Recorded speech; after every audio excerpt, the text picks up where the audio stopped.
मेरे अजीज दोस्तों और बुजुर्गों, फारूक आजम को याद रखो, फारूक आजम को याद रखो, उनके इंसाफ को याद रखो, उनकी जुर्रत को याद रखो और उनके इस्लाम के लिए कुर्बानियों को याद रखो।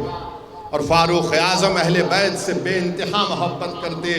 वाक़यात में आया कि एक मरतबा आपसे मिलने आपके बेटे अब्दुल्ला इब्न उमर आए, इजाज़त नहीं मिली अंदर आने की। इमाम हसन आ गए, उन्होंने कहा कि आप बाहर क्यों खड़े हैं? कहा कि अब्बा जान ने कहा बाहर खड़ो। तो उन्होंने कहा कि ठीक है, जब आप अंदर नहीं जा सकते तो मैं क्यों जाऊं डिस्टर्ब करने, ज़ोहर की नमाज में मिल लेता हूं। फारूक आजम बाहर निकल कर पूछते और कोई आए थे मिलने? तो कहा कि इमाम हसन आए थे। वो फौरन दौड़ते इमाम हसन के घर पर, कहते हैं शहजादे आप क्यों चले गए? तो उन्होंने कहा कि आपके बेटे बाहर खड़े थे, मैं ज़ोहर में मिल लूंगा। बोले नहीं। फारूक आजम अपनी अमामे को उतार कर कहते हैं शहजादे ये तुम्हारे नाना का सदका है, ये तुम्हारे नाना का सदका है, वरना मैं तो ऊंट और बकरियों को चराता था। ये इज्जत मुझे मिली आपके नाना की वजह से। आपका हक बनता है कि आप मेरे घर में अंदर आ जाते। मेरे भाई ये फारूक आजम है। जब खंजर मारा गया तो आपने अपने बेटे से कहा कि जाओ हजरत आयशा सिद्दीक़ा रज़ी अल्लाह ताला अन्हा से ये कहना कि उमर ये चाहता है कि उस जगह पर उनको खबर की जगह मिले जहां पर अल्लाह के रसूल सल्लल्लाहु अलैहि वसल्लम और सिद्दीक़ अकबर आराम फरमा रहे हैं। अमीरुल मोमिनीन नहीं कहना, क्योंकि मैं अब इस दुनिया से जाने वाला हूं। उन पर दबाव मत डालना। बीबी आयशा सिद्दीक़ा पर सिर्फ कहना अगर वो राजी हो गई। हजरत आयशा सिद्दीक़ा रज़ी अल्लाह ताला अन्हा बेइंतहा रोती हैं और कहती हैं कि जगह मैं अपने लिए पसंद की थी मगर मैं फारूक आजम को देती हूँ। वापस जाकर अब्दुल्ला इब्न उमर कहते हैं कि हाँ मंजूरी दे दी। उन्होंने कहा कि मेरे जनाजे को लेकर जाना, फिर उनसे पूछना, शायद वो जज्बात में होंगी। मेरे भाई ये फारूक आजम तलवार लेकर निकले थे, नाउज़ुबिल्लाह के रसूलुल्लाह सल्लल्लाहु अलैहि वसल्लम पर हमला करूंगा, मगर आज वो रसूलुल्लाह सल्लल्लाहु अलैहि वसल्लम के बाजू में आराम फरमा रहे हैं। तो नौजवानों, अगर दीन को गलबा हासिल करना है, इस्लाम को कामयाब करना है, तो तुम और हम फारूक आजम की कुर्बानियों को नहीं भूल सकते। और दीन का तकाजा यह है कि हम उनको याद रखें। कितना टाइम है?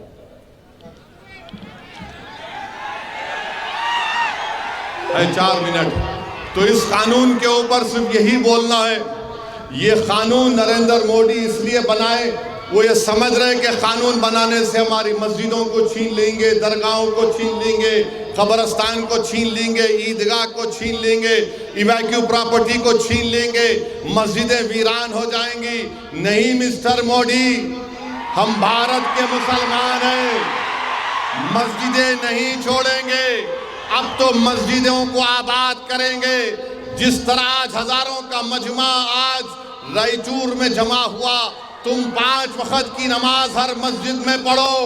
सिर्फ जुमे की नमाज नहीं, अपनी मस्जिदों को आबाद रखो, अपने खानखाओं को आबाद रखो। कोई माइका लाल हमसे इंशाअल्लाह ताला हमारी मस्जिद को नहीं छीन सकता। और जो लोग ये समझ रहे हैं कि मुसलमानों को यह कानून बनाकर डराया जाएगा, अरे याद रखो, वक्फ की एक जमीन मोदी या बीजेपी हुकूमत हमसे छीन नहीं सकेगी इंशाअल्लाह ताला, क्योंकि तुम्हारा कानून काला है। हिंदुस्तान के आईन की दफा 14, 15, 25, 26, 29 के खिलाफ है, जो चैप्टर 3 का फंडामेंटल राइट है। हम कर्नाटका और रायचूर के हमारे हिंदू भाइयों को पैगाम दे रहे हैं कि आपके एंडोमेंट बोर्ड में सिर्फ हिंदू मेंबर बन सकता है, तो कैसे मुसलमानों के वक्फ बोर्ड में गैर मुस्लिम मेंबर बन सकेगा, बताओ आप। और ये 5 साल का मुसलमान, अरे नरेंद्र मोदी, ये 5 साल का मुसलमान का क्या कानून?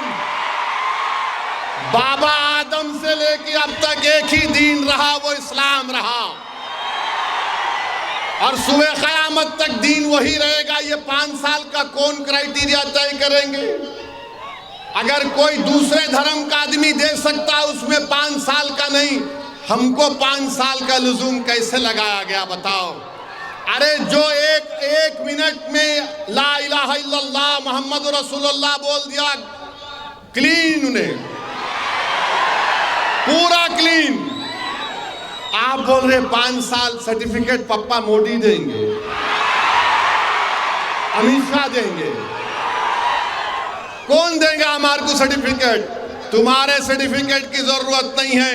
ये कानून सिर्फ और सिर्फ मस्जिदों को छीनने के लिए लाया गया। आपकी एक मीनार मस्जिद है रायचूर में, है ना, 500 साल पुरानी है। उस मस्जिद में एएसआई का भी रोल है। तो मोदी कानून ये बना दिए कि एएसआई मालिक होगा, वक्फ बोर्ड मालिक नहीं होगा। कैसे एएसआई मालिक होगा? कहां से एएसआई मालिक बन सकता है? और फिर बोल रहे कि हम वक्फ औलाद नहीं करेंगे, बच्चियों का हक नहीं मारना। मोदी जी, अमित शाह, मैं आपसे डिमांड कर रहा हूं, क्या आप बिल्किस बानो को बिठा के चाय पिला सकते? बताओ मोहब्बत मुस्लिम खवातीन से। जिस बच्ची को 6-6, 8-8 लोगों ने रेप किया, तुम मुख्यमंत्री थे और अमित शाह ने होम मिनिस्टर होने के नाते उनके कातिलों को, उस इज्जत लूटने वालों को छोड़ दिया। और जो लोग जुल्म कर रहे हैं भारत में मुसलमानों पर, अरे जालिमों, हमको खतरा चीन से है, हमको खतरा पाकिस्तान से। अब तो ड्रम भी अनाप शनाप बकते रहता है। अरे भारत को मजबूत करो। आपने क्या किया? मध्य प्रदेश में ईद से 2 दिन पहले हाजी मकसूद साहब को आपने पीट कर मार दिया। क्यों मारा आपने? क्या वजह थी? और एक राजगढ़ में हुआ, फिर रायसन में अरमान और जुनैद को मार दिया। जुनैद की मौत हो गई, अरमान वेंटिलेटर पर है। और मध्य प्रदेश की पुलिस तो माशाअल्लाह जितना बोले कम। किसको पकड़े? नहीं पकड़े। अरे नाम तो बोल। नहीं, नाम नहीं बोलते। क्यों? आपके साले है, ससुरे है, क्या है? नाम बोलने से क्यों डर रहे? इतना शर्मा रहे क्यों? और फिर मध्य प्रदेश में आप देख लो, मध्य प्रदेश में 2017 में बजरंग दल के ध्रुव को पकड़ा गया, 16 अरेस्ट हुए। 2019 में बलराम सिंह को अरेस्ट किया गया, इंडियन एक्सप्रेस। क्या हुआ इन लोगों को? और फिर दलितों पे जुल्म हो रहा। 24 जून 2025 को ओडिशा में 2 दलित भाई बुल्लू और बाबुल नायक को क्या जानवर लेके जा रहे थे, जानवर को रोककर उनको पीटा गया। 30 लोगों ने मारा, उनके सर के बाल मुंडा दिए, हाथों को बांध दिया, 1 किलोमीटर उनको रेंगने लगाया, घास उनके मुंह में डाली। अरे बीजेपी वालों, बेशर्मो, देखो ये दलितों पर जुल्म हो रहा है, ये तुम जुल्म कर रहे हो। अरे जाओ ना, चीन को भगाओ जो हमारी 2000 स्क्वायर किलोमीटर जमीन पे कब्जा करके बैठा है, वहां पर जाकर हिम्मत दिखाओ, हम भी तुम्हारे साथ आएंगे। मगर यहां दलितों को मार रहे और बड़ा नेक काम समझ रहे। मध्य प्रदेश में यहां पर हाजी मकसूद को मार दिया गया, जुनैद को मार दिया गया। क्या हो रहा है हमारे देश में? हम बीजेपी से बोलना चाह रहे, बाहर के दुश्मन को देखो। और ये जितने गांव रक्षक है, इतने बहादुर है, तो पहले इनको चीन के सामने फेंक दो, लड़कियां चल। अरे देश को बचाओ, देश की रक्षा करो, देश को खतरा है चीन से। याद रखो, अगर भारत ताकतवर नहीं बनेगा इकोनॉमिकली तौर पर, मिलिट्री तौर पर, तो फिर हम क्या करेंगे? क्या करेंगे हम, बताओ?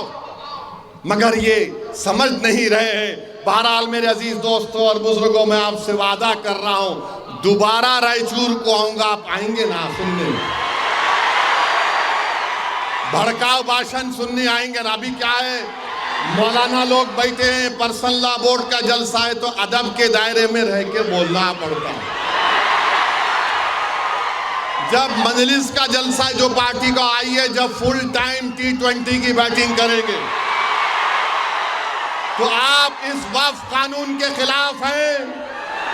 अपना सेल फोन की लाइट खोलो, पूरे सेल फोन की लाइट खोलो। ताकि कर्नाटका के बीजेपी को और दिल्ली की बीजेपी भी मालूम हो जाए कि हम वक्फ कानून को रद्द करते हैं, हम काले कानून को रद्द करते हैं।